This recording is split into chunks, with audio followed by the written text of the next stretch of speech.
Herkese yeni bir günden merhabalar arkadaşlar. Daha dün geldim buraya, yeni uyandım. Çok yorulmuşum var ya. Saat normalde 7.30'a alarm kurdum. Sonra 8.30'a erteledim. Sonra 9.30'a erteledim. Bazı işlerim bugün kalacak gibi. Şu anda MTS şubesine gidiyorum arkadaşlar.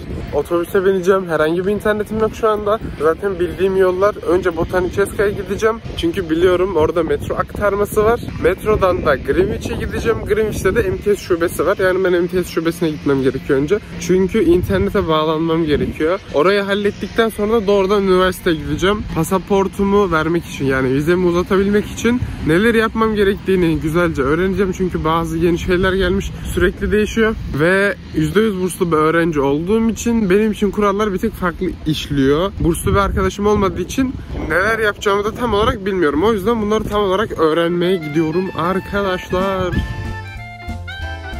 Bakın orada öğrenciler bekliyorlar. Şimdi ben de oraya gidiyorum. Kırmızı yanıyor. Hiç kimse olmadığı için sağımda ve solumda ben şu anda geçiyorum kırmızıda. Rusya'ya ilk geldiğimde kesinlikle böyle bir çocuk değildim. Büyük ihtimal Türkiye'den yeni geldiğim için böyle oluyor diye düşünüyorum. Yeni uyandım. Çok aşırı titiz gözüküyorum arkadaşlar şu an. 66 ve 44'e binmem gerekiyor. 66 1 dakika geliyor olarak gösteriyor. Zaten tam zamanında çıktım. Evde son olarak bakmıştım. Buna binip doğrudan kör uçuş Botaničeskaya gideceğiz.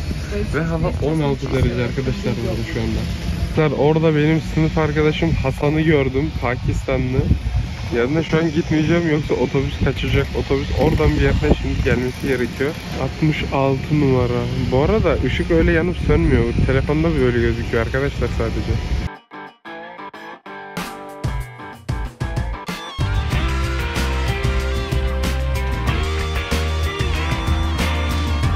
Kırmızı yanıyor ve görüyorsunuz. Kırmızıda bekliyoruz. Ama burada beklenilmesi lazım. Çünkü zaten orada arabalar var. Hava kapalı, bulut var, yağmur var. Şimdi otobüslerin değişim yaptığı, metroların, yani burada değiştirebileceğiniz tam o bölgeye gelmiş bulunmaktayım. Botaničeskaya olarak geçiyor. Metro beni doğrudan alışveriş merkezinin altına götürecek. Alışveriş merkezine girdiğinizde en alt katta metro var. Doğrudan o durağa gideceğim şimdi. Arkadaşlar gerçekten Rusya'daki metrolar o kadar güzel, o kadar tarihi ki kafaları yersiniz yani. Ben Moskova'da da bulundum. Moskova'da bulunduğum zaman da oradaki metrolar da çok güzeldi. Buradakiler de çok güzel. Ve burada şöyle bir şey var. Her bulunduğunuz istasyon arkadaşlar ayrı bir dizaynla yapılmış. Ayrı şekiller var. Çok güzel duruyor. Şimdi onları göstereceğim. Yürüyoruz. Umarım işlerim halledilebilir. Bugün halletsem gerçekten güzel olur. Hastaneye de gitmem lazım ama kan vermek için. Onu bugün yapabilir miyim bilmiyorum. Çünkü saat 1'e kadar gidip yapmam gerekiyor. İdrar testi vereceğim. Kan vereceğim. Aşı olacağım. Bir sürü bir şey olacak. Ama bana önce internet lazım.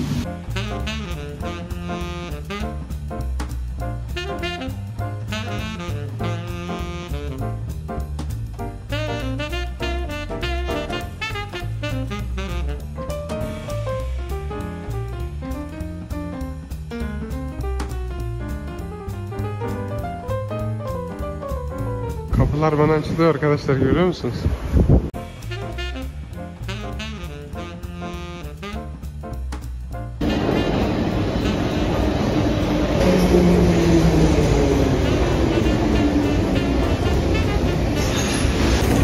Evet arkadaşlar, şu an ben metro istasyonuna gelmiş bulunmaktayım. Herkes garip bir şekilde bana bakıyor ama ben konuşmaya devam edeceğim.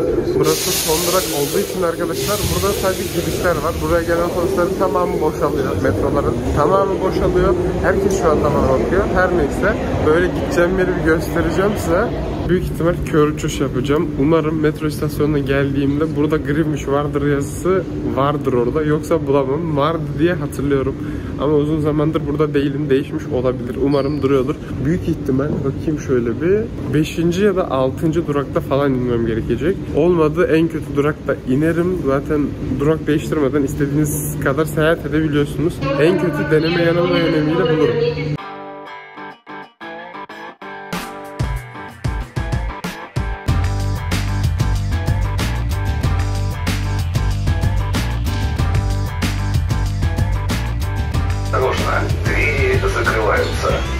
Arkadaşlar gerçekten rastgele bir istasyondayız. Dedim ki durun, otobüs için, metro için ondan sonra söyleyeceğim. İlk 2 durakta olamaz. Son 2 durakta da olamaz dedim. Arasında bir yerde vardır. Tanıdık olan bir yerde inerim dedim. Bekledim. Tüm her yeri geçtik arkadaşlar. Hiçbirinde Greenwich yazısı görmedim. Ben de inmedim. En son buraya geldim. Buraya da daha önce gelmediğim için, çok garip, kasvetli bir yere benziyor zaten. Buraya da daha önce gelmediğim için arkama bakın arkadaşlar, çok uzağa gidiyor. Yanlış yerde olduğumu düşünüyorum. Şimdi şurada oturan bir tane ablacığımız var. Ona soracağım. Diyeceğim Greenwich'in nerede olduğunu biliyor musunuz? Hangi istasyonda? Ona göre bu taraftan gelen metrolara tekrardan binip geri gideceğim arkadaşlar. Evet. Şimdi kıza sordum ve öğrendim. Neredeymiş biliyor musunuz? Bakın göstereceğim şimdi. Şimdi hemen gösteriyorum. Bakın biz buradan bindik. Botançeskaya'dan bindik. Ve şu anda buradayız arkadaşlar. Ama bizim nerede inmemiz gerekiyormuş biliyor musunuz? Bakın Dinamo'yu geçmişiz. Uralskaya'yı geçmişiz. Ploşad Tissetçi Divitsot Piyat'ı geçmişiz arkadaşlar. Benim gitmem gereken yer burasıyım. Ve ben şimdi bu yolu tekrardan geri döneceğim. Neyse arkadaşlar, ne yapalım yani, canımız sağ olsun. Burada da tek başımıza bekliyoruz. İlk defa bir metroyu bu kadar boş gördüm.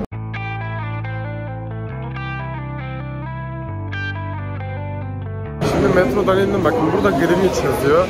Ama bu benim metrodayken görebileceğim bir pozisyonda değil. Garip garip bana baktı. Evet, şimdi doğruca içeri geçiyoruz.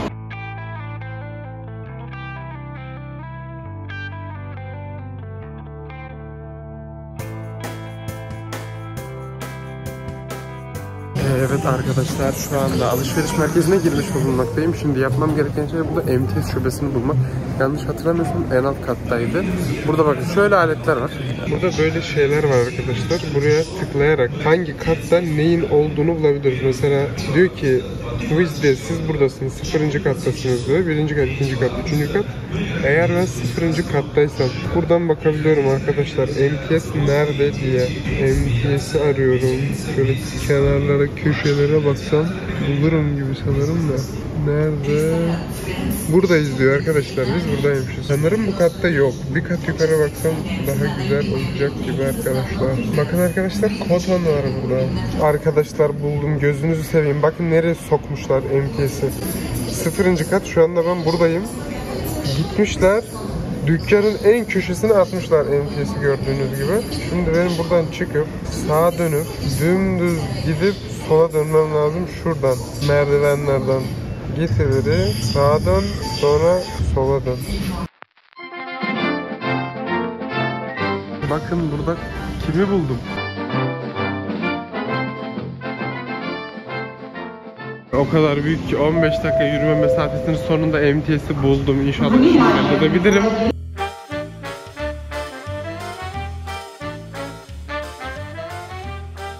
İşimi hallettirdim. Şimdi benim eski sim kartımı deaktive ettiler. Yeni bir sim kartı verdiler bana. Aynı numarayı kullanmaya devam ediyorum. Kadın dedi 10 dakika bekle dedi. Sonra telefonunu aç kapa yap dedi. Çalışmaya başlayacak dedi. Bir buralarda bir dolaşacağım 10 dakika boyunca. Eğer çalıştığını görürsem gideceğim direkt üniversiteye. Çünkü burada herhangi bir işim kalmadı. Eğer çalışmıyorsa tekrardan gideceğim. Muhteşem bir yağmur başladı. Trafik var zaten. Mikrofonumu kaybettim. Şu an çok kirli seslerin olduğunu düşünüyorum. Evet, şu anda otobüs durağına doğru yürüyorum. Buradan üniversiteye geçeceğim. Üniversiteden yapmam gereken şeyleri öğrenip onları bugün yapmaya başlayacağım arkadaşlar. Şimdi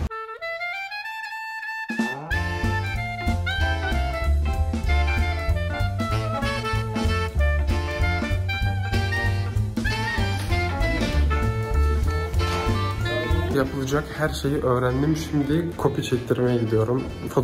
Fotokopi çektirmeye gidiyorum. Bir sürü tüm belgelerimi, neredeyse pasaportumu, vizemi falan fotokopisini çektirmem lazım. Okuldan mezun olduktan sonra burada aldığımız diplomayı göstermemiz gerekiyor vize uzatmak için. Önce rejistrasyonumu yenileteceğim. Ondan sonra yenilenen rejistrasyonumla vizemi yenileteceğim arkadaşlar. Ve belli bir tutar ödememiz gerekiyormuş okula. Vizeyi ödemek için 1920 rublede onu ödememiz gerekiyormuş. Evet, şimdi kopya işlerimi halledeceğim. Ondan sonra işlerim bitiyor gibi olacak. Bakalım.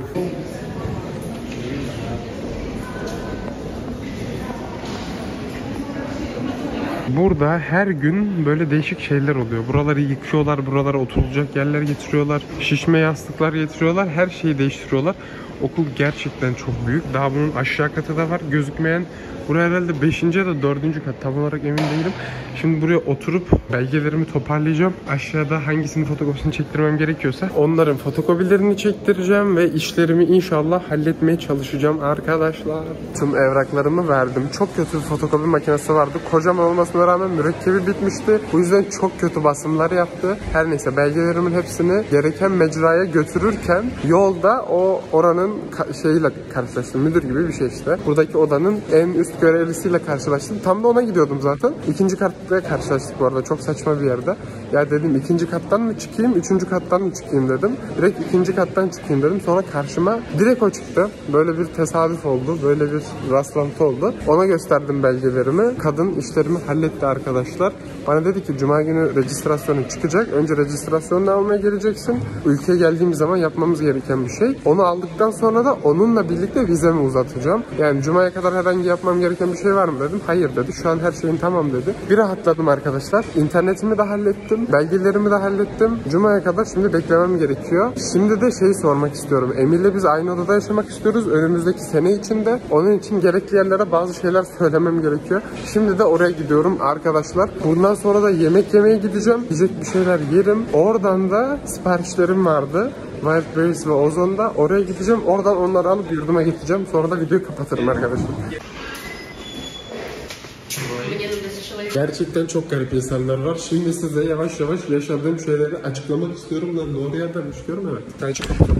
Şu üniversiteden çıkalım arkadaşlar. Evet, çıktım. Etrafını şöyle göstereyim. Şu an üniversitedeyim. Bir sürü bilgiler edindim arkadaşlar. Evet, birazcık onlardan bahsetmek istiyorum. Emir'le normalde biz geçen sene aynı odada yaşıyorduk. Bu sene de aynı odada yaşamak istiyoruz ama beni başka odaya şutladılar. Dedim böyle oldu işte. Biz şu anda aynı odada yaşamak istiyoruz. Emir oda arkadaşım yalnız yaşıyor ve ben onun odasına gitmek istiyorum falan filan. Şimdi bu sırada beklerken bu soruları ben sormadan önce arkadaşlar GUK 109'a da gideceğim. Onu da unuttum. Ona da şimdi gideyim de. Sırada bekliyoruz. Orada bir tane güvenlik görevlisi var arkadaşlar. Kadının yönettiği 30 metrekare bir yeri yönetiyor. Sadece duruyor. Gelenlere kapıyı açıyor. Gidenlere kapıyı açıyor. Yani eğer propuskunuz varsa, sizin o aletiniz varsa açmıyor da, yani insanlar kendisi giriyor. Sadece orada duruyor. Yaşlı bir kadın. Ya çok sinirli. Diyor ki siz diyor orada durmayın diyor. Sağ tarafta durun. Orada sıra var falan diyor. Her neyse sıraya geçiyoruz. Kapıyı çıkmak için kapının önüne gidiyorum. Bana diyor ki ben görmüyorum nerede durduğunu, göstersene diyor. Nasıl açayım sana kapıyı diyor. Ya gerçekten o kadar insanla kavga etti ki kadın. Yani dedim bu nasıl bir şey. Sonra ben içeri girdim. Kapıyı çaldım. Bir tane kız vardı arkadaşlar. Benim yaşlarımda bir kız vardı. İçeride de 2 tane Çinli vardı. Ne İngilizce biliyorlar ne Rusça biliyorlar. Bu arada tamamen Rusça konuştum.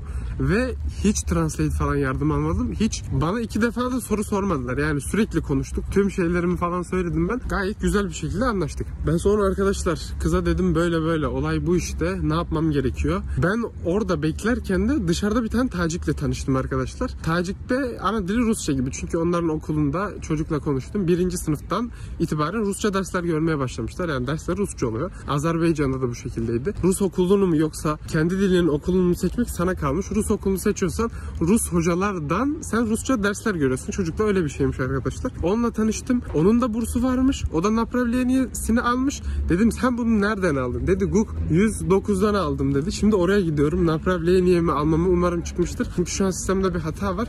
Sisteme giriş yapamıyorum. Evet arkadaşlar, en son ne diyordum? Daha işte bu kıza ben olayları anlattım. Kız dedi burası sadece bizim fakültemiz değil dedi. Yurtlara bakıyor çünkü yurtlarda başka üniversitede kalan insanlar da olduğu için. Emir o odada bile gözükmüyormuş. Öyle bir saçmalık var işte. Kadın telefon numaramı aldı. Kız telefon numaramı aldı. 2 saat sonra sana yazacağım dedi. 2 saat içinde falan filan. Öyle yani. Umarım işlerim çözülür arkadaşlar. Şimdi GUK 109'a направлениemi tekrardan almaya okula giriyorum.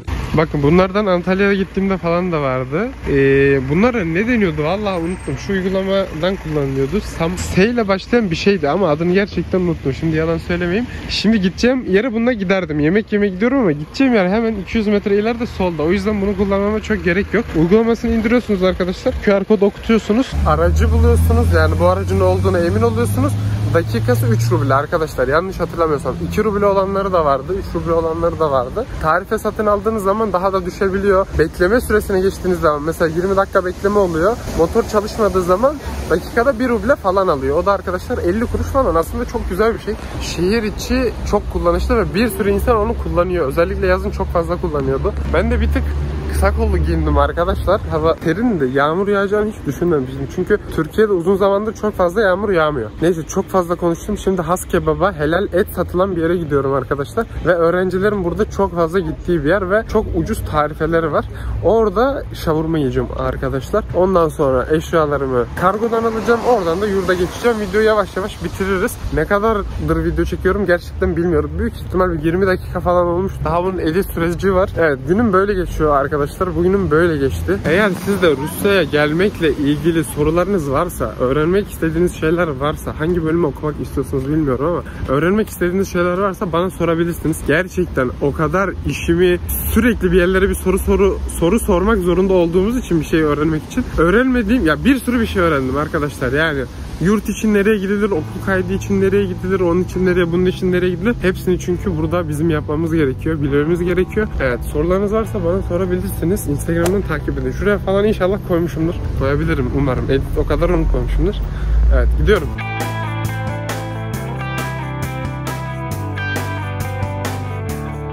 Has Kebap'a gelmiş bulunmaktayım. İçeri şöyle biraz göstereyim. İçeri yemek kokuyor arkadaşlar. Burada bir tane mağaza var. Bir de arkamda bir tane mağaza var. İkisi ayrı mağazalar ama ben buradan söyleyeceğim. Orada pizza falan, pide gibi şeyler satılıyor. Burada da şavurma satılıyor. Fiyatlara buradan bakabilirsiniz. Ben büyük ihtimal buradan arkadaşlar şavurmalar burada gördüğünüz gibi 260 ruble 500 gramı. En çok giden şavurma BBQ. Büyük ihtimal bunu alacağım. Veya bunu alırsanız arkadaşlar içinde bunun bir sürü bir şey oluyor. Bu da mantıklı aslında ama o kadar aç değilim. Yani açım da bunu yiyemem çünkü daha önce yedim, nasıl bir şey olduğunu biliyorum. Büyük ihtimal şavurma BBQ söyleyeceğim.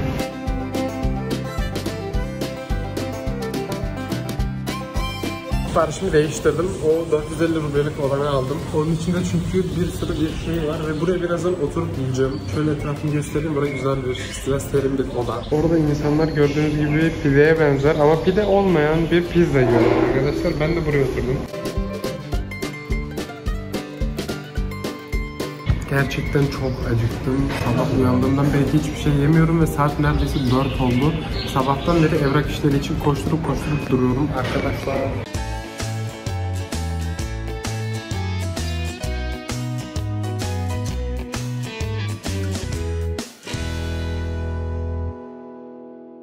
Yemeğimizi de yedik elhamdülillah.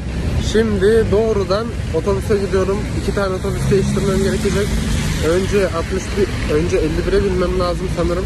Şeyde yazıyor, Ernek'te yazıyor. Ondan sonra da 56'ya binmem gerekiyor benim Ozon'a gidebilmem için. Oradan da eşyalarımı alacağım. Gerçekten çok yoruldum. Zaten halimden de görüyor olabilirsiniz ve güneş oradan vuruyor. Evet, durum bu arkadaşlar. O zaman Ozon'da görüşürüz.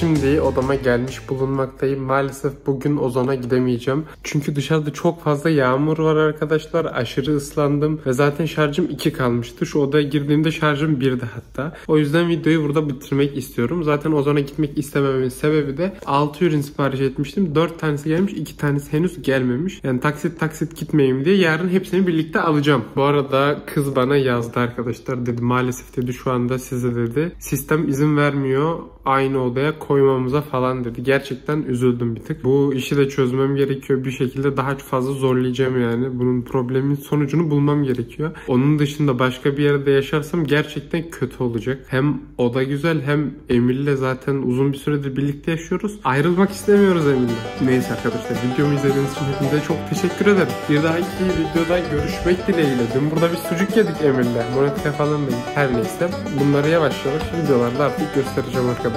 Daha çok videolar gelmeye başlayacak. Eğer bir sorularınız falan olursa bana şuradan bir yerden Instagram'dan yazabilirsiniz. Videomu izlediğiniz için hepinize çok teşekkür ederim. Bir dahaki videoda görüşmek dileğiyle. Hoşça kalın. Allah'a emanet olun. Bay bay.